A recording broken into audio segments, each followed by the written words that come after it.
ఓం సాయిరామ్. సమర్థ సద్గురు సాయినాథ్ మహారాజుకి జై. సాయి భక్తులందరికీ నమస్కారం అండి. మన బాబాగారి దయ వల్ల మనందరం బాగుండాలి, సంతోషంగా ఉండాలి అని చెప్పి మనస్ఫూర్తిగా కోరుకుంటూ ఈ రోజుటి వీడియో స్టార్ట్ చేస్తున్నాను ఫ్రెండ్స్. ఇక ఈరోజు వీడియోలో మనం చూడబోయేది ఏంటి అంటే, తల్లి ఇది తప్పు కాదమ్మా, నువ్వు ఇకపై ఆలోచించాల్సినటువంటి అవసరం కూడా లేదు. ఇదే సరైన సమయం. ఇప్పుడు నువ్వు ఏదైతే చేస్తున్నావో ఈ పనుల కారణంగా నా బిడ్డవని చెప్పి నువ్వు రుజువైంది తల్లి. ఈ సాయి బిడ్డవని చెప్పి రుజువైంది. వెంటనే వినుబిడ్డ అని చెప్పి బాబాగారు మన కోసం తీసుకొచ్చినటువంటి ఈ సందేశాన్ని వినే ముందుగా మన ఛానల్ని ఫస్ట్ టైం చూస్తున్నట్లయితే ప్లీజ్ సబ్స్క్రైబ్ చేసుకోండి ఫ్రెండ్స్. వీడియో నచ్చితే కనుక లైక్ చేసి సపోర్ట్ చేయండి. ఇక వీడియోలోకి వెళ్ళబోయే ముందుగా ఒక్కసారి, ఎక్కడెక్కడో మీరు జ్యోతిష్యం చెప్పించుకొని తృప్తి చెందకుండా, మనశ్శాంతి అనేది లేకుండా, మీ సమస్య అనేది ప్రాబ్లంకి ఆ సొల్యూషన్ అనేది దొరక్క మీరు అసంతృప్తిగా బాధపడుతూ ఉన్నట్లయితే ఒక్కసారి మనకు బాగా తెలిసినటువంటి గురువుగారు శ్రీ షిరిడి సాయిబాబా ఆశీస్సులతో జ్యోతిష్యం చెప్తున్నారు గురూజీ సుబ్రహ్మణ్యం రాజు గారు. Contact number 9908224144. ఈ గురువుగారు నెంబర్ 1 వశీకరణ స్పెషలిస్ట్. మీ యొక్క ప్రతి సమస్యకి కూడా పరిష్కారం అనేది చూపిస్తారు. అన్ని విషయాలను కూడా ఫోన్లో స్వయంగా గురువుగారే మాట్లాడతారు.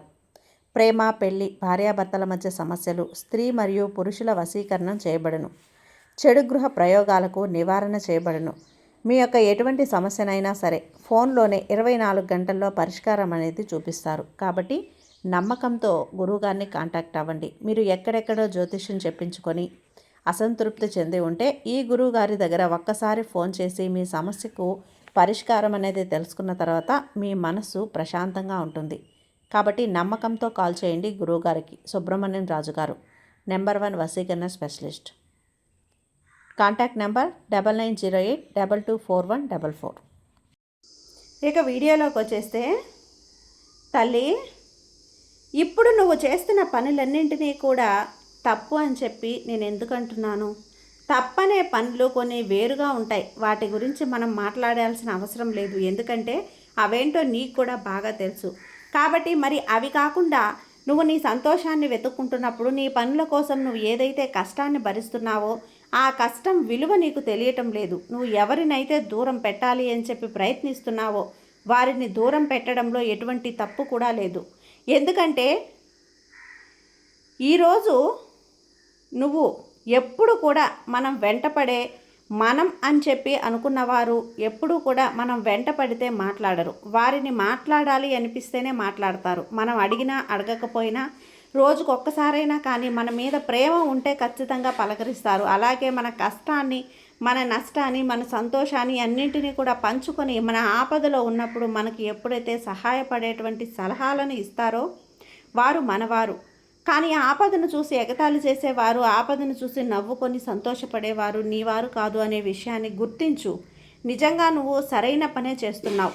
ఎందుకంటే అన్నీ బాగున్నప్పుడు అందరూ పక్కన ఉంటారు, కానీ కష్టాల్లో ఉన్నప్పుడు ఎవరూ మన పక్కన ఉన్నారు అనేది నిజమైనటువంటి వాస్తవం. ఇప్పుడు నువ్వు కష్టాల్లో ఉన్నప్పుడు, బాధల్లో ఉన్నప్పుడు నీ ఇంటి పక్కకు కూడా రానటువంటి వారు ఈ రోజున నువ్వు సంతోషంగా ఉన్నావని చెప్పి తెలిసి నీ ఇంటి చుట్టూతా తిరుగుతున్నారు అంటే నిజానికి వారెవరు అనేది నువ్వు గ్రహించినందుకు నువ్వు తప్పు లేదు తల్లి, తప్పు చేయటం లేదు. ఇది అసలైనటువంటి వాస్తవం. ఆ వాస్తవంలోనే నువ్వు జీవిస్తున్నావు. వారిని ఎలా దూరం పెట్టాలో నీకు బాగా తెలుసు. వారిని దగ్గరగా తీసుకొని ప్రేమ చూపించాల్సినటువంటి అవసరం లేదు. వారు మాట్లాడరేమో అని చెప్పి భయపడాల్సిన అవసరం అంతకన్నా లేదు. అలాగే వారి పలకరింపుల కోసం ఎదురు చూడాల్సిన అవసరం కూడా లేదు. వాళ్ళు నీతో ఎలా ప్రవర్తిస్తున్నారో నువ్వు కూడా అలా ప్రవర్తించడం ఇప్పుడిప్పుడే నేర్చుకుంటున్నావు. ఇన్ని రోజులు కూడా మంచితనానికి పోయి పిచ్చి పని చేసినందుకు సిగ్గుపడిపోతున్నావు. నిజం చెప్పాలంటే ఇక్కడ నీ కోసం ఎవ్వరూ కూడా వారి పనులను మానుకోవటం లేదు. ఏదో అలా ఖాళీగా ఉన్నప్పుడో లేదంటే గనక ఏదైనా టైంపాస్ చేసుకోవడం కోసం మాత్రమే, నలుగురిలో విలువని కాపాడటం కోసం మాత్రమే నిన్ను వాడుకుంటున్నారే తప్ప ఎప్పుడూ కూడా నిన్ను నిజంగా మనస్ఫూర్తిగా మనసు లోతుల్లో నుంచి నువ్వు గుర్తుకొచ్చి నిన్ను పలకరించాలి అని చెప్పి ఎవ్వరూ కూడా ఇక్కడ సిద్ధంగా లేరు తల్లి. ఒక్క మాట అయితే వాస్తవం, ఇక్కడ నీ వారంటూ ఎవ్వరూ కూడా లేరు. నిన్ను నువ్వే చూసుకోవాలి, నిన్ను నువ్వే ప్రేమించుకోవాలి, నిన్ను నువ్వే ఎప్పటికీ కూడా జాగ్రత్తగా చూసుకోవాలన్నమాట. అప్పుడే అసలైనటువంటి నీ ఎదుగుదల అనేది మొదలవుతుంది. నువ్వు సాధించాలి అనేటువంటి ఆశయం వైపు అడుగులు పెట్టు. ఈ మధ్యలో అనేక రకాలైనటువంటి కారణాలను చూపి నీ ఎదుగుదలను తొక్కేయాలి అంటే నిన్ను పడగొట్టాలని చెప్పి చూసేవాళ్ళు కూడా చాలామంది కూడా తగులుతూనే ఉంటారు. వారెవరో కూడా నువ్వు గ్రహించేసావు కాబట్టి ఇకపైన నేను నీకు ఏది సరైన మార్గం అనేది చెప్తాను. కానీ ఎవరూ నిన్ను పగబట్టి నిన్ను ద్వేషించి నీ పతనం కోసం ఎదురు చూస్తున్నారు అనేది ఇకపై నీకు నువ్వే గ్రహించుకోవాలి. ఎందుకంటే కొత్తగా ఎవరైతే లేరో తల్లి, పాత వాళ్ళే చాలా ముదిరిపోయారు, చాలా తెలివితేటలు చూపిస్తున్నారు. కాస్తంత జాగ్రత్తగా ఉండు. ఇప్పటికే చాలా జాగ్రత్తలో ఉన్నావు, ఇక మీద కూడా జాగ్రత్తగా ఉండు. ఇప్పుడు సరైన మార్గంలోనే వెళ్తున్నావు.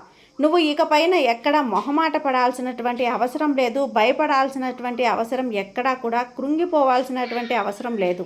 ఎందుకంటే ఇది సరైన మార్గమే కాబట్టి.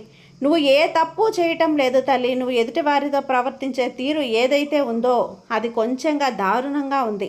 వాళ్ళు ఏదన్నా అనుకునే విధంగా ఉంది, వాళ్ళు నిన్ను అపార్థం చేసుకునే విధంగా ఉంది అని చెప్పి నువ్వు అనుకుంటున్నావు. కానీ ఆ ఎదుటి వారి దగ్గర నువ్వు ప్రవర్తించినప్పుడు వాళ్ళు అనుకుంటారేమో అని చెప్పి నువ్వు అనుకుంటే గనక ఆ రోజు ఎందుకు అనుకోలేదు, నీ మనసుని బాధ పెట్టారు కదా, మరి ఎక్కడ తప్పు జరుగుతుంది చెప్పు. ఒక్కసారి సరైన మార్గంలోనే వెళ్తున్నాను అని చెప్పి సంతోషంగా ఉండటం నేర్చుకో. అర్థమైంది కదా తల్లి?